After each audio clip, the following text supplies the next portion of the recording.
Smartphone ব্যবহারকারীদের সতর্ক করল স্বরাষ্ট্র মন্ত্রক। দ্রুত বদলে নিন সেটিংস। প্রতি মুহূর্তে ওত পেতে বসে থাকে প্রতারকরা। সুযোগ পেলে অ্যাকাউন্ট ফাঁকা করতে প্রস্তুত তারা। বর্তমান সময়ে কল ফরওয়ার্ডিং স্ক্যাম ঘটেই চলেছে।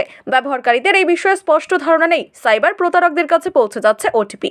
এর ফলে অ্যাকাউন্টে হানা দিতে পারছে তারা। স্মার্টফোন ব্যবহারকারীদের অজান্তেই ফোনের একটি সেটিংস ব্যবহার করে সমস্ত তথ্য হাতিয়ে নিচ্ছে তারা। আগে প্রতারকরা ভুয়ো লিঙ্ক পাঠিয়ে বা অন্য কোনো উপায়ে টাকা আদায় করত। এখন সেসব অতীত। মোবাইল ফোনের সেটিংস ব্যবহার করেই প্রতারণা করছে প্রতারকরা।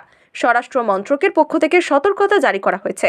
সতর্কতার সঙ্গে বলা হয়েছে, সাইবার অপরাধীরা মোবাইল ফোনের কল ফরওয়ার্ডিং বৈশিষ্ট্যকে ব্যবহার করেছে। এই বৈশিষ্ট্যটি সাধারণত মানুষ যখন তাদের ফোন অন্য কোনো নাম্বারে ফরওয়ার্ড করেন তখনই ফাঁদ পাতে প্রতারকরা। এই বৈশিষ্ট্যটি সাইবার জালিয়াতির জন্য একটি নতুন অস্ত্র হয়ে উঠেছে। জানা যায়, সাধারণ ফোন হিসেবে এগুলো আসে। প্রতারকরা কুরিয়ার ও ডেলিভারি এজেন্ট হিসেবে নিজেদের পরিচয় দেয়। ব্যবহারকারীকে বলা হয় তার নামে একটি পার্সেল আছে, সেই পার্সেল ডেলিভারি করতে কিছু সমস্যা হচ্ছে, সেই পার্সেল দ্রুত পৌঁছে দেওয়া হবে।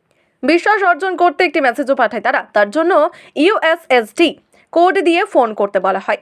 এখানেই ছড়িয়ে রয়েছে জাল। এই নম্বরগুলো শুরু হয় 21, 61, 67 দিয়ে। ব্যবহারকারীরা বুঝতে না পেরে সেই নম্বরে ডায়াল করেন। তাদের কল রেকর্ডিং সক্রিয় হয়ে যায়। এরপরে ব্যাংক সংক্রান্ত সমস্ত তথ্য প্রতারকদের কাছে পৌঁছে যাচ্ছে।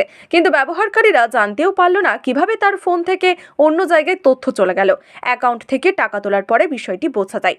স্বরাষ্ট্র মন্ত্রকের পক্ষ থেকে বলা হয়েছে, কারো যদি মনে সন্দেহ হয় যে তার কল ফরওয়ার্ডিং পদ্ধতি চালু হয়ে গেছে, তাহলে দ্রুত ##002 ডায়াল করতে হবে। এই কোড সব ধরনের কল ফরওয়ার্ডিংকে বন্ধ করে দেয়। খুব সহজেই ফোন ব্যবহারকারীদের কাছে আসতে থাকে। এখন শুধু প্রযুক্তির বিষয় নয়, সচেতনতার বিষয়।